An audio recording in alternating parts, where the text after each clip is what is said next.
Downright nasty. And they started kidnapping children. They started luring people out into the woods, killing them. They are shapeshifters. They can disappear. My name is Christopher Balzano. I am the host of the podcast Tripping on Legends, as well as a writer who documents pretty much right now. My focus is ghostly legends throughout Florida. And as you probably know from all the interviews you've done, there's a lot of crossover between those things. There's a lot of question mark type things. Are things cryptid or are they something else? I would probably say my explorations into Bigfoot, my exposure to it really began when I was still in Massachusetts. I'm originally from Boston. And I was doing a lot of research on different ghosts having to do with one specific area of Massachusetts, which I kept being drawn to, known as the Bridgewater Triangle. And as I was doing that research, I came across the research of someone who was a friend of mine who I worked with, who I didn't even know was into weird things or specifically paranormal supernatural things. And he pretty much was the leading expert on cryptids and UFOs in the same exact area. And he's the one who introduced me to the phrase Bridgewater Triangle. And so as I was doing my ghostly research to understand the context of that triangle and other places where weird things happen, you have to acknowledge the fact that cryptids are crawling along the same place as my ghosts and other weird elemental type things that I do research on. And so it was, for me, coming at it with no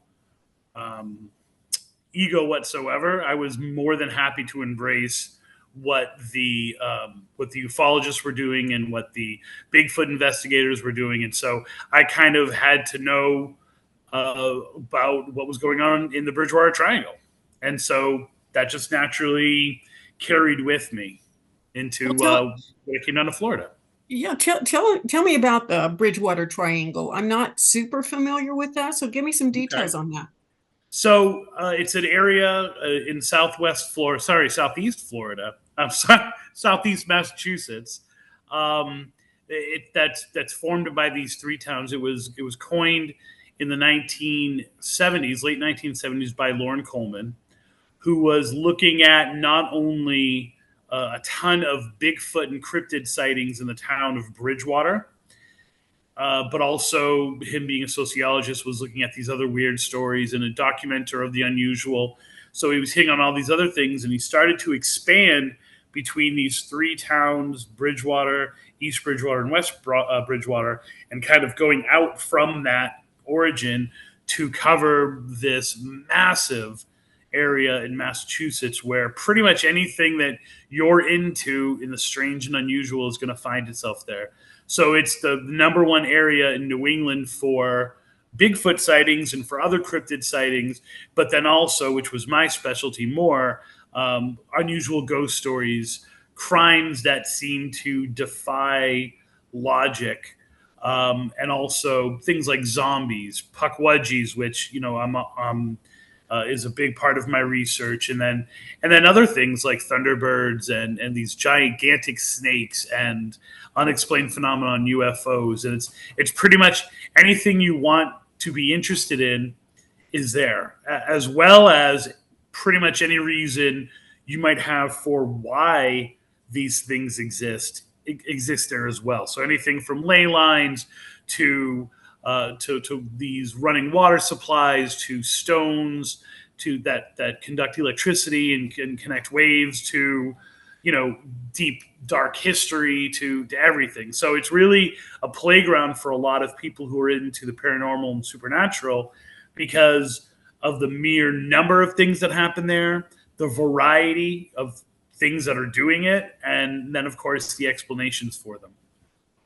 Well, it sounds interesting. Let's revisit that in a little while. But a Yeah. question I have, since your primary focus is was wrapped around the ghostly encounters, has there been any connection between Bigfoot encounters and ghosts? Well, so it all depends on how you look at things. On the surface, I mean, everyone's kind of looking for the unified theory that brings all of these things into focus with one another. And I think that places like the Bridgewater Triangle, and I would extend that out to the Ocala National Forest here in Florida, where I am now, they seem to be places where, whether you're comfortable using the term vortex, it seems to be areas like that are where things seem to pass in and out.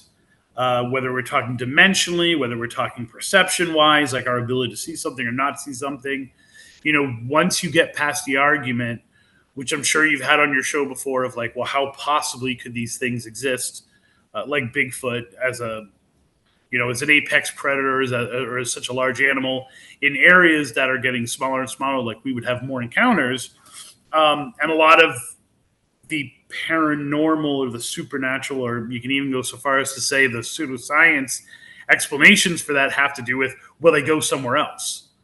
And so I think that that same energy and those same concepts are used to explain a lot of the larger, deeper paranormal occurrences that happen in terms of ghosts. So I'm not talking you have a ghost in your house and chances are that it was someone who died in the house 30 years ago. I'm talking more of the things that infest the forest, or things that seem to move and shift and, have really no explanation or no foundation for why they should exist. I think the explanations for why those things are there are the same as cryptids. And so that therefore they create kind of a natural crossover. So what is that explanation? What is creating that in your research? Okay, so creating is probably not the best word to use, because then you just keep getting into, well, who created God, right? If God created this, then who created God? Well, who created the God that created the God? I can just deal with somewhat observable phenomenon and say that my feeling is that there are these vortexes. So these things exist on other planes, whether there are other planes of being able to observe, like being able to actually see something, hear something. But there are portals. These vortexes are portals, and so these things move in and out. It's why the UFO sightings, for example, and Bigfoot sightings are so closely linked together. Well, it's my theory that the paranormal and the supernatural, in terms of ghosts, might travel that same exact way. So they're using those same portals. They may be coming from the same place, or they just may be on to use a Stephen King term, if you're familiar with the Dark Tower, they might just be on another level of the tower, and they all kind of converge in these places that are more rare than we think they are, across the world. So you don't have Bigfoot sightings in areas unless you also have other phenomenon that's happening there, it seems. Is there an area that is like lax in like ghost activity? It's just like completely dry in that area. Do you know of places that are just in a drought as far as ghost activity goes? I think where you find less people, you find less ghost stories, only because either A, those people form a close knit community that doesn't share their ghost stories. B, the ghosts that they experience are so closely tied into their culture that it's not an unusual thing, and therefore it's not necessarily shared. And then C, there's just less people that have existed there, right? I don't think these portals open up, so there's less people to observe. There's less people to, and then I think that the other plane of it exists as well, or the other side of it exists, which is, regardless of what ghost tours want to tell you, large cities seem to have less ghosts. It seems to be the suburban areas that seem to be where the majority of the ghosts come from, like the ghost stories, like especially the ghostly legends. For what I do, that's what I look for. Everyone wants to talk to me about St. Augustine, or they want to talk to me about the Don Caesar, places that are in cities, and what are the city ghosts, because they're walkable and you can enjoy them that way. And I do the exact opposite. I go into the small little towns in Florida that no one's even heard of sometimes, and that's where I get my stories from. So I think there has to be a balance of too many people and not enough people. and maybe the cryptids are more along the lines of in where there's a lot less people.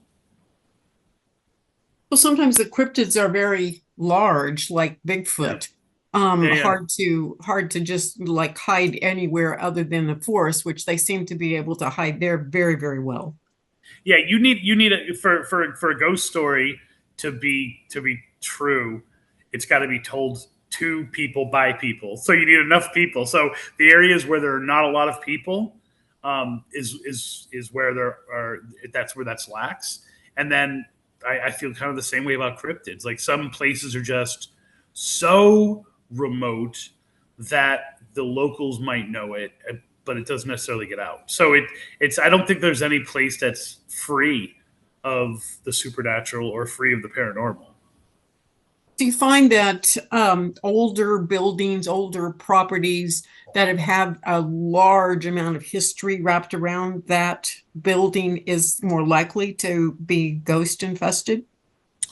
Well, I think yeah, we need to make a distinction between like a haunted legend that happens at like let's say a bridge, right? I think that those usually take a longer bit of time, and buildings that have had a lot of turnover, have a deep history to them, they tend to attract the stories because I'll give you a great example from inside the Bridgewater Triangle, which is the Taunton State Hospital. So the Taunton State Hospital was initially a mental health facility. And as a mental health facility in the middle of a suburban, at that time, probably more rural area, was perceived as that weird place or the place where weird people were. And like, it was kind of shunned. And so it already had a reputation. Well, when that closed down, it became something else. And then when that closed down, it became a juvenile detention facility. And when that closed down, and so there was this constantly recycling, and the only thing that would remain are the stories. Well, each new generation of things that came in changed the stories around a little bit or had their own experiences, right? So the more time that you spend in a place and the longer it exists and people come through and experience unusual things, the more the lore of that place grows. And so therefore the more haunted it seems to be. I'm not sure if you can say it is more haunted. It's more hauntedly perceived by the people because it has time to get a history to it. It has time to get a story behind it, for that story to change, for that story to relate to whoever is hearing it in the moment. I deal a lot with how we look at whatever the unusual phenomenon is that we experience. It's unusual for us, whether it's a cryptid, whether it's what it's unusual for us. Therefore, we run it through the filters that we know. And so when those filters change, the story changes slightly. And I'll give you a somewhat cryptid example. Are you familiar with what a puckwudgie is? I'm not, no. Okay, so puckwudgies are, I guess in some ways they're the anti Bigfoot. They are 3 foot, 2 to 3 foot tall gnome type creatures, like who it's really hard to based on. They physically look like humans. So if your people are online right now googling the word puckwudgie, if this is the first time they've heard it, um, pretty much every visual representation I've seen online doesn't do them justice. They make it seem like it's more of a monster when it looks physically more like just a very hairy person of the forest, but only 2 to 3 feet tall. They are responsible for a lot of trickster activity. So they back in the day of the Wampanoags, they tried to strike a balance, but for some reason that balance came out of whack. And they went from being these trickster spirits that you typically find in fairy stories and things like that, leprechaun stories, to being downright nasty.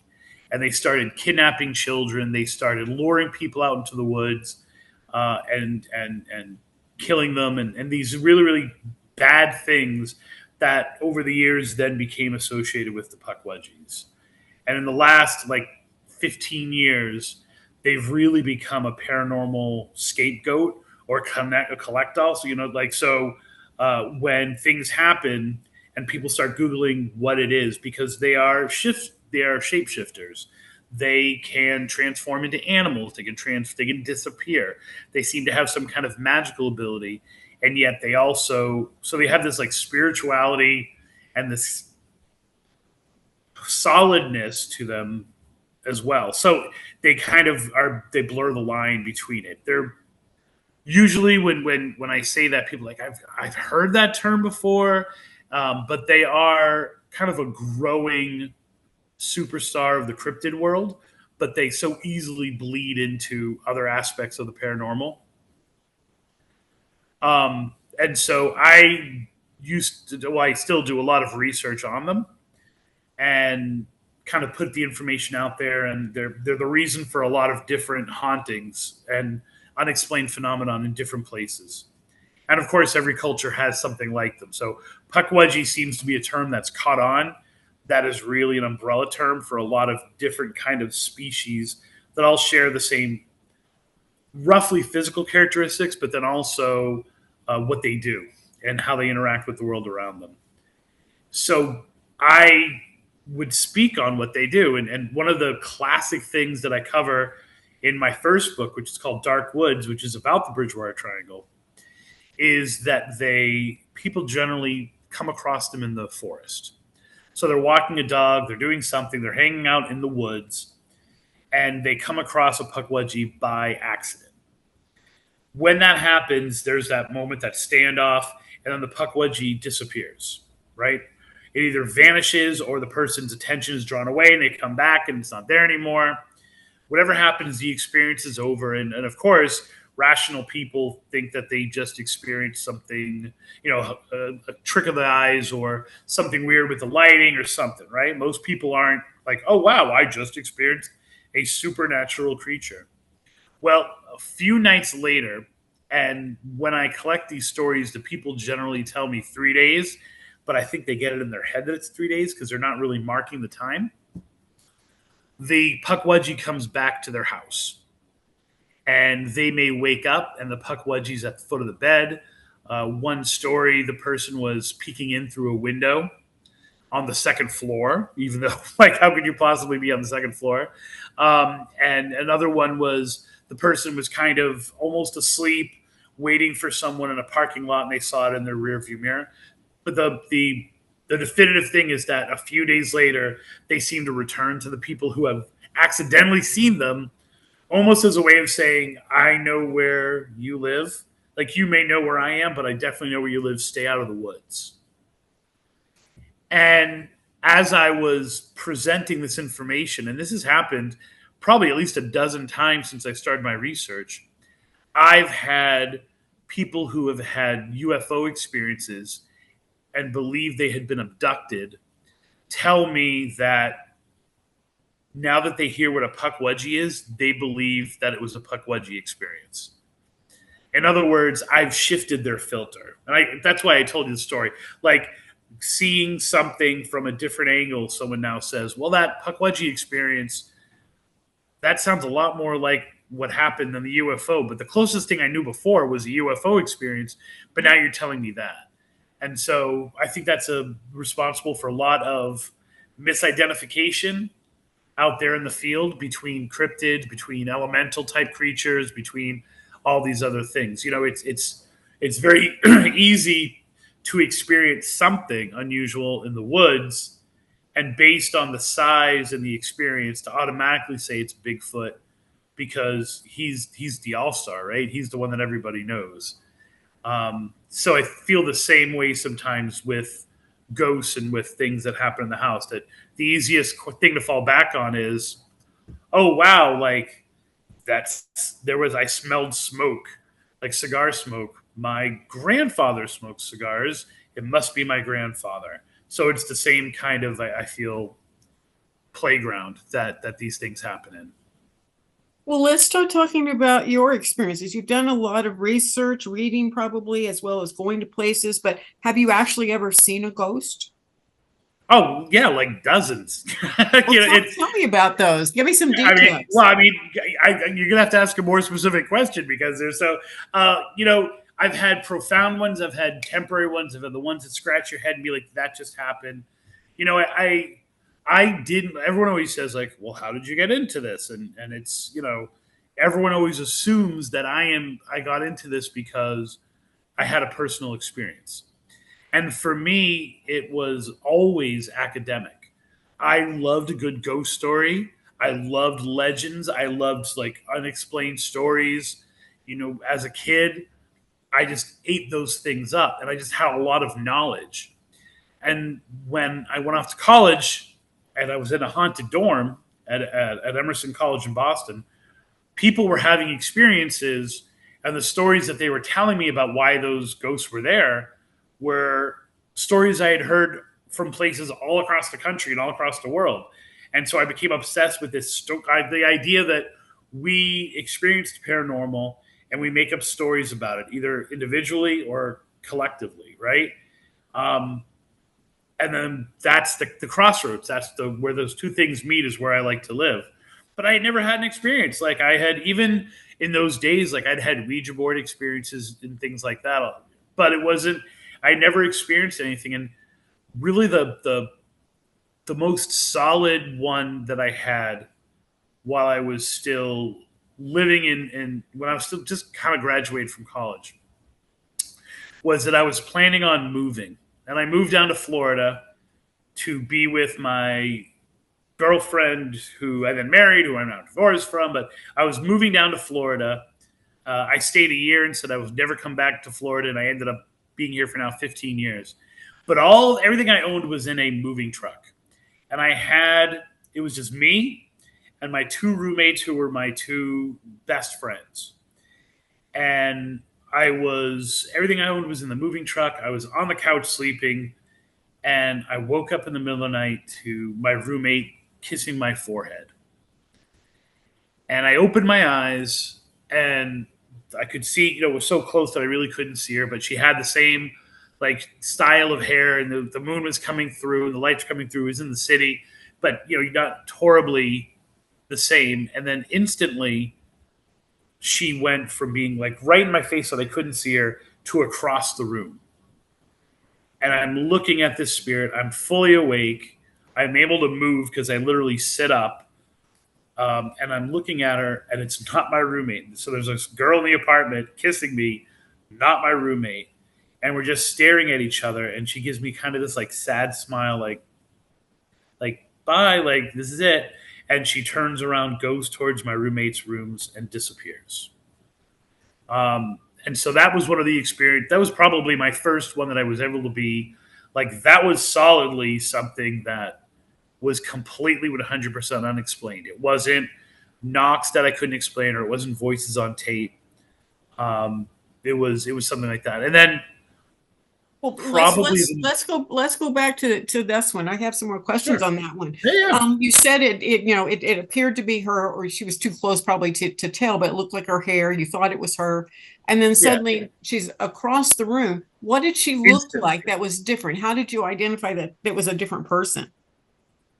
The face didn't actually look anything like her. I think the hair was a little bit shorter, and she just didn't look anything like my roommate. My roommate was, had features. I mean, there was enough light that I could see that it clearly was not my roommate.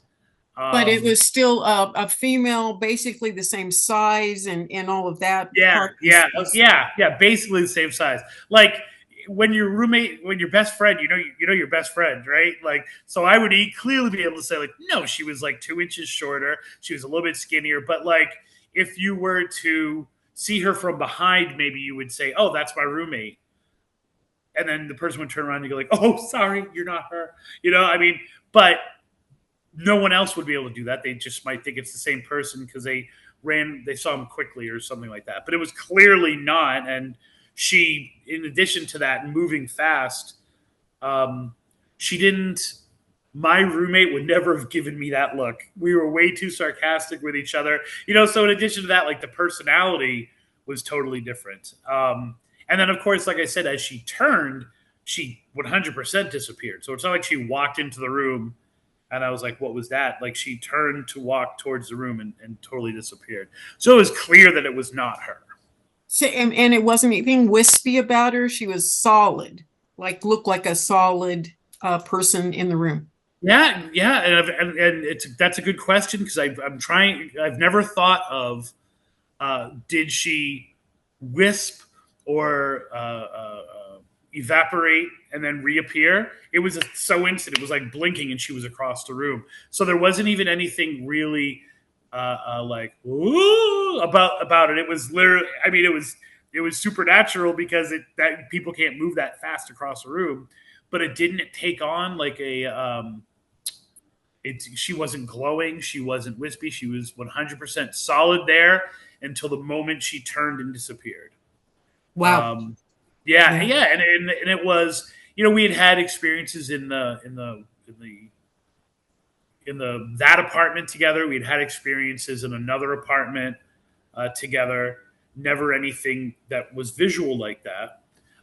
So it was really this confirmation that, oh yeah, like, all those times where we were saying these kinds of things, it's this woman. So any idea who that was or where she came Not from? in the slightest. Not, I mean, we're talking Boston, which is a college town, which means that there are people moving in and out all the time. Every year, you throw up all the apartments and see who lands in what apartment. The one, and I've never followed up on this. I've never even really. I know this sounds weird. I've never really cared who it was because it was an experience, and then I moved on. Like there's nothing. But if I had to hazard a guess, there are there is in the apartment that was haunted before that my roommate and I lived in, there was a serial killer in Boston who the police, who I was friends with because of I worked at a restaurant they all came into, they started to jokingly like say that I had something connected to this killer because there were these three different murders and all of them were connected to places that I lived. Um, One was just like right across the street from my dorm. One, the body was found in the dumpster of the apartment that I was in. That apartment is where the ghost first started to appear, and it was a woman, and it was a young woman because she was a an au pair. I've never researched whether it actually could be that. I have never even really thought about it till you and I were having this conversation of following up on that. But that does seem like it. There's something about it that makes me feel that it might be her. Could be. But that's the closest thing to that kind of thing that I could posit for that. It was so it's interesting. I've had so many experiences, and I've seen things and I've heard things that that really old experience, which is now 1999, I think that was, is so far in the past that I think about it, but I've never really thought about the why behind it. Sure. Well, now that we brought this up, do you think that these ghost appearances or these situations that happen, do you think there's any rhyme or reason or meaning to them, or is it just random that people run into these experiences? I think there sometimes is. I think that there sometimes is a rhyme or reason, and there sometimes is a purpose. But I think that the majority of them are just random, and we feel the need to rationalize it by thinking that there is a pattern or that there is some kind of personal connection. I think in the large scheme of things, when the paranormal touches you, a lot of the paranormal, a lot of a lot of ghostly things, when they happen to you, they're supposed to happen to you, and then there's something directing that. I'm a firm believer that spirits are all around us, and they try to guide us the right way. And whether we follow those signs or not, it's our choice to. And then they just throw up their hands and go like, oh, I made it so clear what you were supposed to do right then, and you didn't do it. So in that sense, there's a purpose behind it. That's one category. The other category, I mean, I just I wrote a book called Haunted Objects, which we are republishing right now, and so many of those stories, that ghost was trying to communicate with that person for a specific goal, right? For example, we had this one of my favorite stories that I always fall back on was a man who had a son and he died, and kind of his life were these tools that he had in the basement, right? And he loved his tools. He didn't work with his hands as a profession, but he loved to build things and he loved to work on things, and he considered himself a man, and he tried to pass this down to his son who was not having any of it. He didn't want it. And so when the tools for him were kind of like a sore spot between him and his father, it was kind of the gap that was between them, the breach. And so when he inherited these tools, he didn't want them. And so he gave them to his cousin, who was more than he loved redoing houses and doing fix up jobs. And he took those tools and he brought those tools to his house. And he started to have these unexplained occurrences happen. It would be the tools would be moved, the tools would be here, the tools would he'd go to bed and he'd like kick back the sheets, and some of the tools would be in his bed, and there'd be no explanation for it. The radio started coming on for him by itself to songs that were kind of that were known to be his uncle's favorite songs, right? So he started to kind of in his mind be like, Uncle Chuck, are you trying to communicate with me? And he tried to make, because he was enough into ghosts that he thought that, that was in his mind that he could communicate with them. And then one day he came home and a Beatles song was playing, which was his favorite band, and there was no reason for the radio to be on. He walks in the house, the radio turns on, and in the center of his living room are all the tools in like kind of like a design. Like, in other words, you can't say like something was misplaced. Like, it was in a circle with kind of things coming off of it. And so he understood that the message was, I want my son to have these tools. Like, him giving these tools will put me at rest. And so he communicated that to his cousin. The cousin ended up taking the tools, and nothing was ever heard from the tools or the uncle again. So it would seem to be some stories where there is a purpose to what is going on.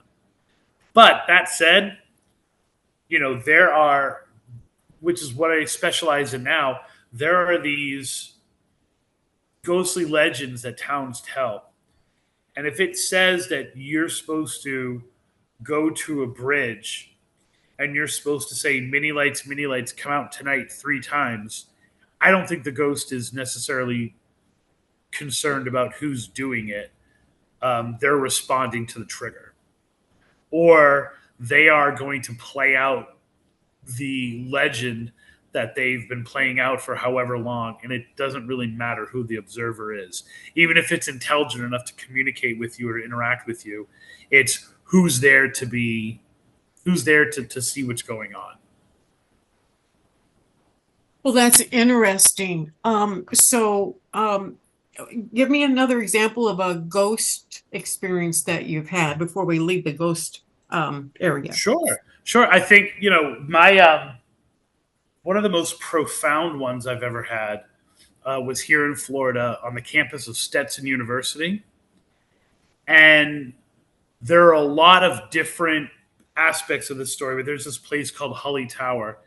And it used to be over 100 feet tall, and now it's just kind of, from hurricanes and them being concerned, it's only maybe like 20 feet high. It's not very tall anymore. And it used to house these bells that would ring the classes in. It would ring when they won games and things like that. And the man who built the tower built it for his wife, and his last name is Holly. And he never lived to see it to completion. And he wanted a place for her bells because this was kind of like her hobby and her obsession. And so it ends up being built. The bells go in there. And actually, the Hullies, always remember her name is Eloise. I have a hard time remembering his name. They're in the bottom of the tower. So it's the bottom of the tower. The base of it is a mausoleum. And for years, people who would go up to ring the bells, and it was it was an honor to be the bell ringer of Stetson University.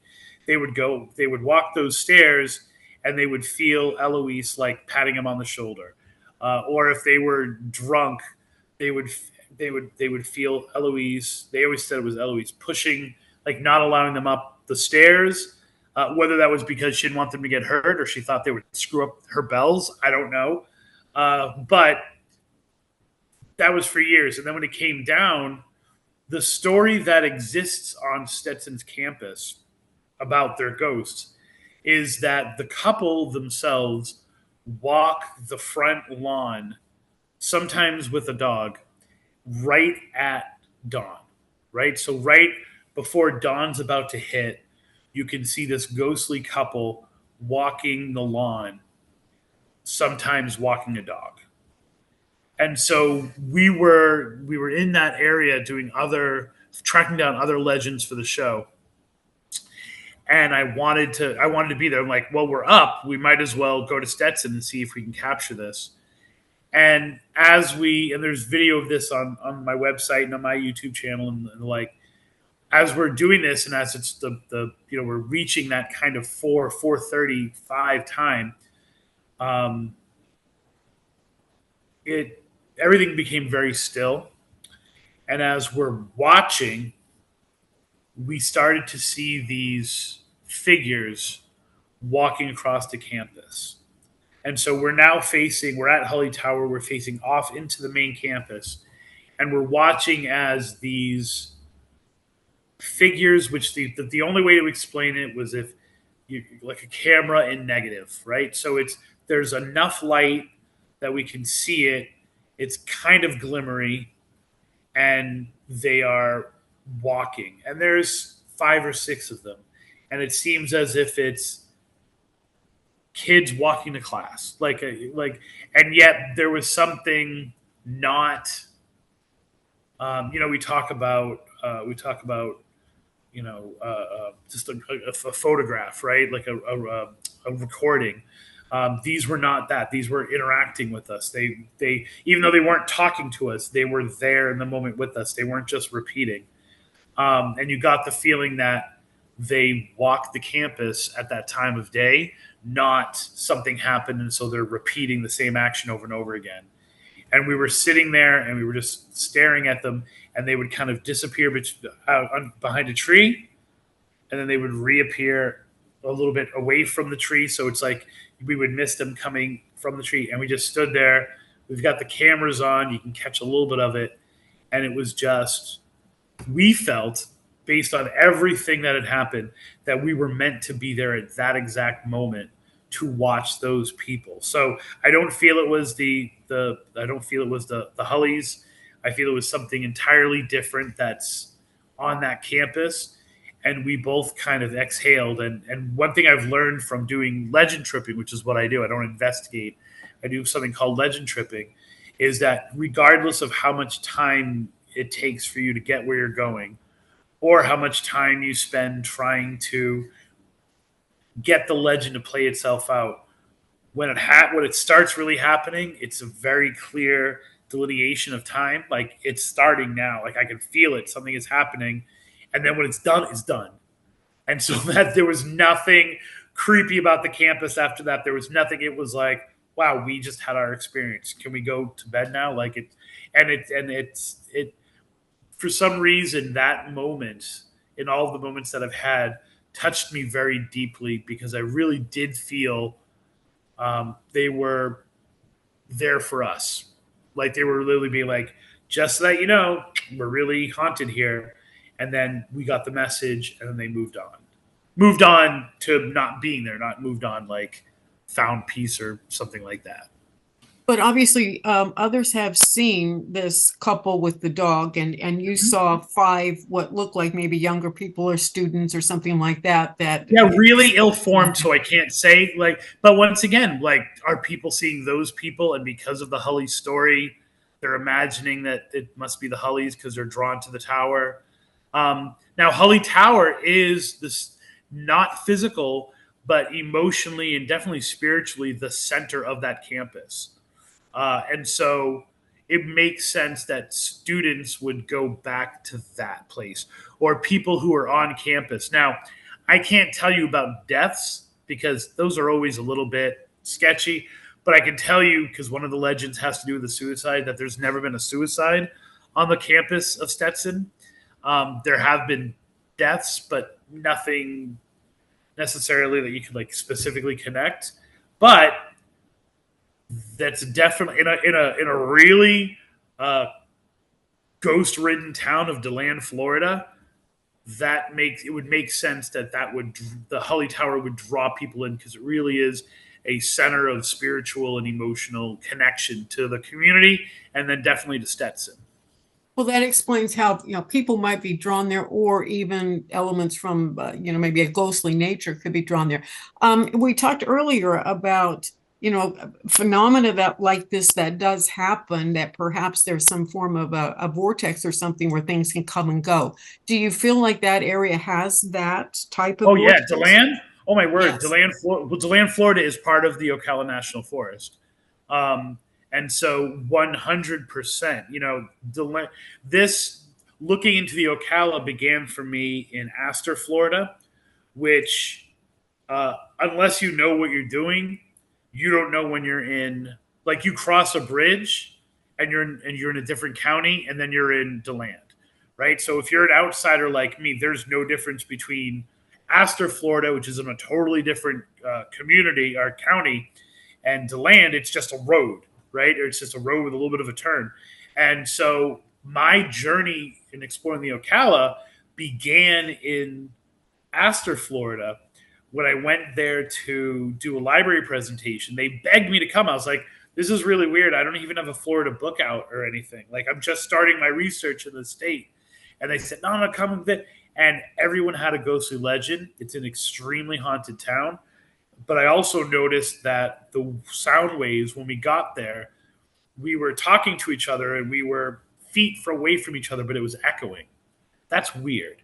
And then also there was a weird thing going on with the lights, and lights seemed to be reflecting and refracting weird. And then we would take pictures, and the pictures would come out either very dark compared to when we had taken them, or very light when we. So I knew that there was something going on. That waves, sound waves, light waves, they weren't they weren't working the right way. And even though I was more in the ghostly legends area by that time in my mind, the investigator side of me, who lived off of what are the waves doing, was like, okay, this is weird. And then I just started to notice report after report and legend after legend of weird and unexplained things in these small towns outside of the Ocala National Forest, the ones that bordered it, the ones that were partly in it. And then when I started to ask people about it more and inquire rather than allowing things to come to me, but like ask people, that's when they started telling me about time slips that were happening there, about entire cemeteries in the woods that would move, that you would go there on one day and then you would go there a few days later to the same exact location and it wasn't there. And then a week later, the cemetery would be back. I call it the Ocala shift. Or you may be riding your ATV out there in the woods, and you've been riding in the same path in the same area for 10 years or your whole life, right? Because people there are generational, right? They live there a while. And every day, the path goes to the left, but because you're experienced enough and you've lived there, sometimes that path goes to the right and there's nothing to the left, or there's no path at all and it just stops. And you go, well, that's what life is like in the Ocala.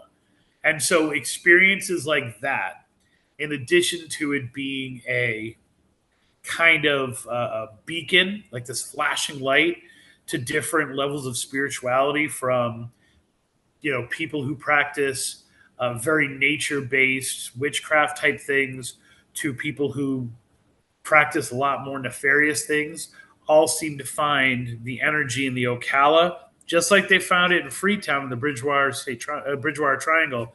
They find there's more energy there.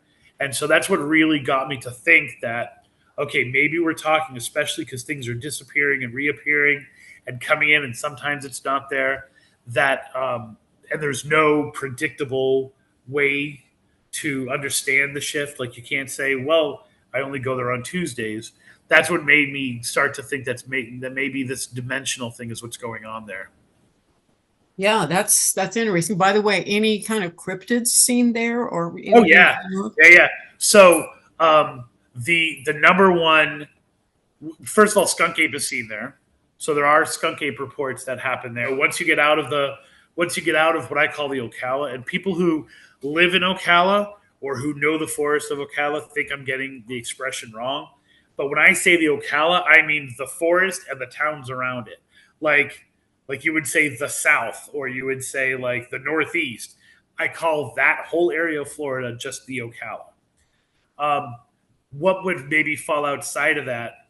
Places like Ormond Beach, Daytona, they have their own Bigfoot or skunk ape sightings.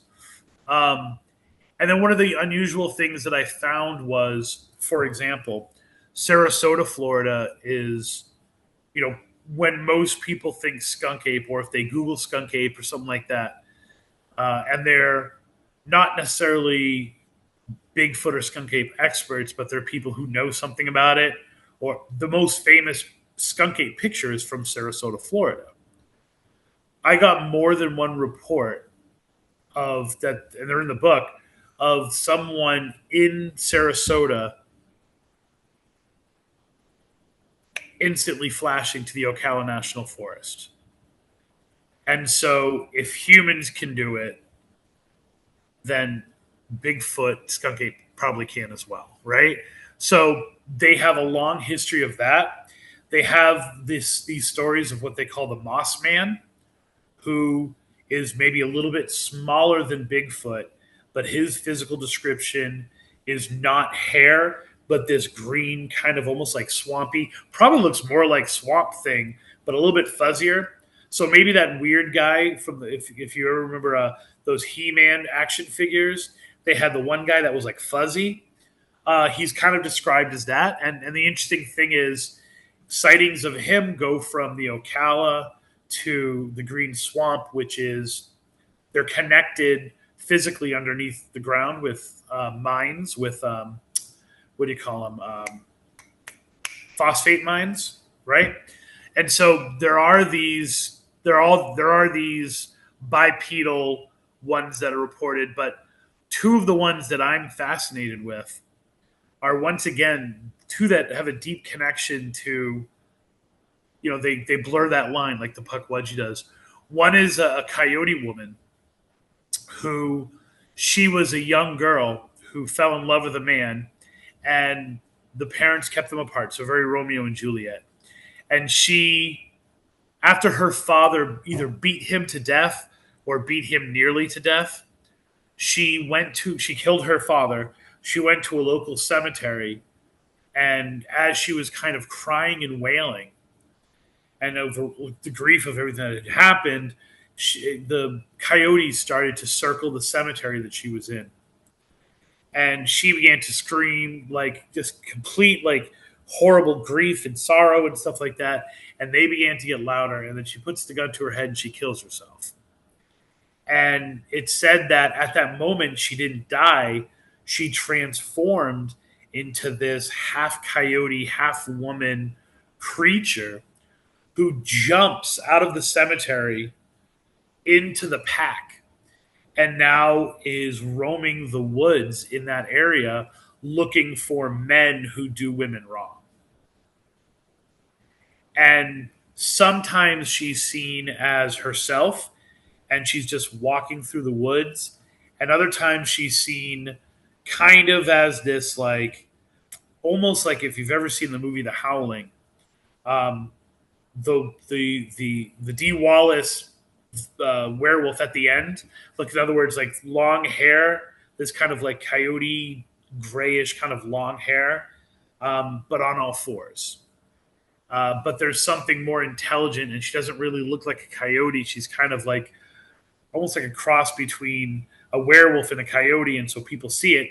And it became an urban legend in that town that if you wanted to get this coyote woman to visit you or to appear, the teenagers in that city, in that town, would go to that cemetery at at midnight or 3 a.m. They would do it now, right? And they would cross their arms and they would lie on one of the graves and they would just wait for the coyotes to start popping out. And then they would start to hear this unique. Now, keep in mind, these are people who live in these towns, so they're used to the sounds of the forest. It would sound like a coyote with a woman crying or screaming underneath. And so that's one of the stories that I've always been fascinated with. Can I tell you another one? Yeah, you said there were two Yeah, yeah, that yeah. really fascinate you. Yes. So the other one is called Stikini, the Stikini, and this is actually the Stikini are spotted in other places. The most other than Florida, the other place that they're most likely seen or they're most frequently reported is Oklahoma, which makes sense because this is a Seminole story. So for people who don't know, the Seminoles were forced to go from Florida to Oklahoma with the Relocation Act. And so there were what happened essentially was that the Seminole tribe didn't necessarily have a central leadership.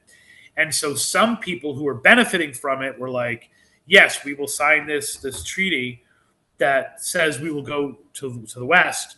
But other ones were like, well, you don't represent me. So I'm not going. Tension was building into what would become the Second Seminole War.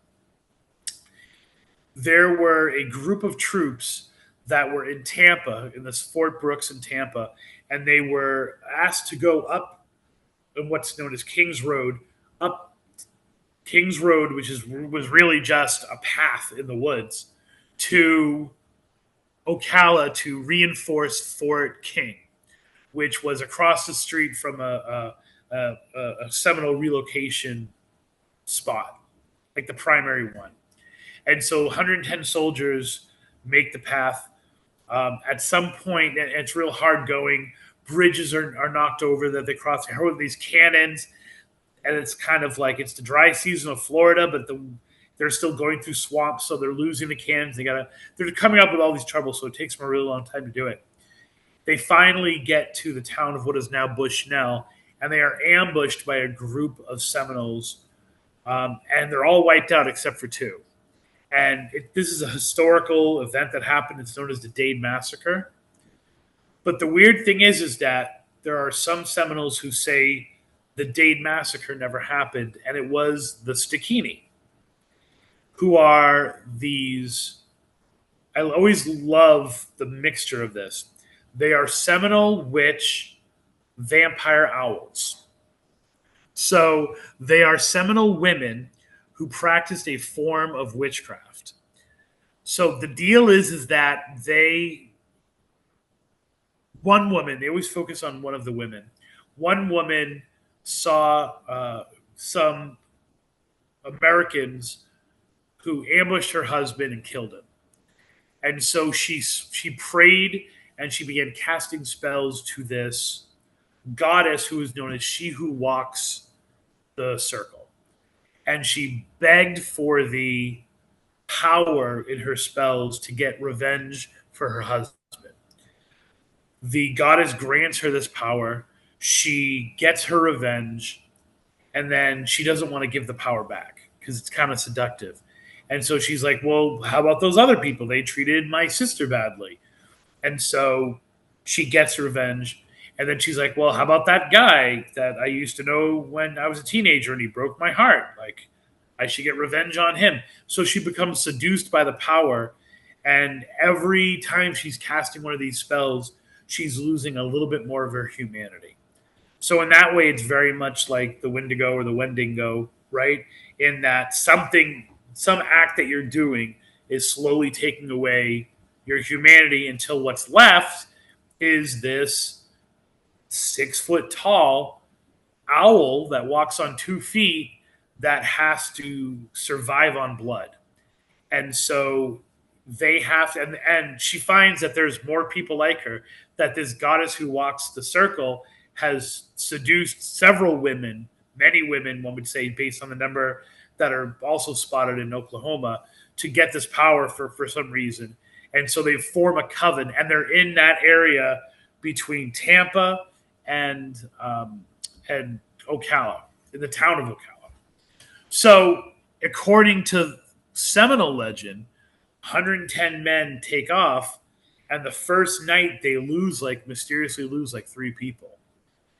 And they're kind of like, okay, maybe they went AWOL, maybe. And so they're continuing their march, and everything's fine, right? They're perfectly fine. They camp the second night, and they lose five more people.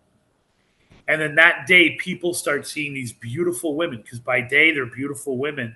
They're seductive. They call you, they lure you into the woods, deeper into the woods, deeper into the swamp.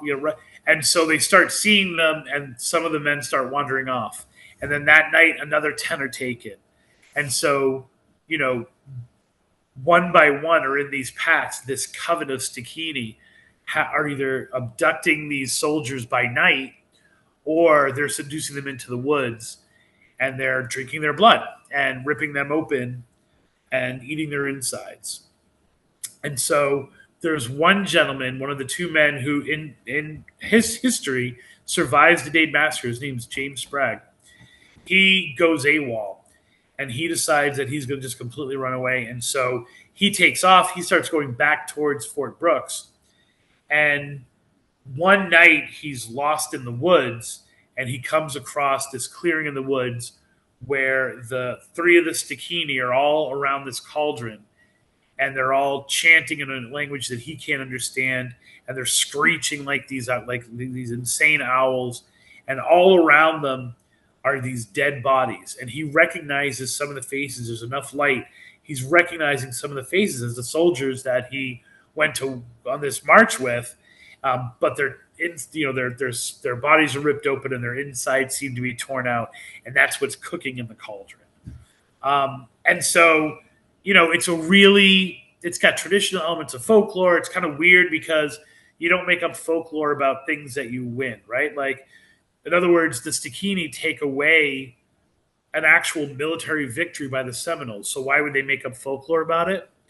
Yet, as I was doing research for the book and I was asking people for experiences they had, I kept getting report after report of people who would be driving on back roads, or driving off-road vehicles deep in the woods at night, or driving boats in some of the swampy areas, and all of a sudden all the power in their vehicle would go out, and they would start to hear this screeching from the woods. And then afterwards I'd play them like an owl. I'm like, does it sound like this?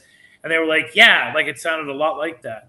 And they would be, for example, if they were in a car, they would be hit by something, right? They would be slammed into by something, or something would hit them. They would hear this screeching. They never breached, right? And then the light would come, right? The daytime would come. The dawn would come. The car or the boat or whatever would instantly start as if nothing had ever happened. And when they get out to examine it, they would notice these talon-like scratch marks on their car or on their boat, or ripped through something that was outside, like a tent. So it's like, is it a story? Is it a story made up to explain a real phenomenon? Is it, it's a question mark that the people of the Ocala just live with. Sounds fascinating. I'd love to be in your line of research. It sounds like it has a lot to offer, and a lot of information that you Yeah. have to offer. We'll have to do another interview sometime.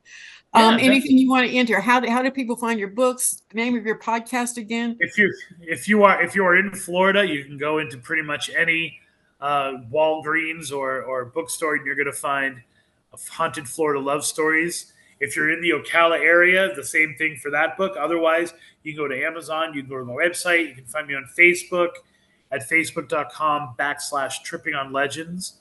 You can get the podcast anywhere where you get podcasts, Tripping on Legends.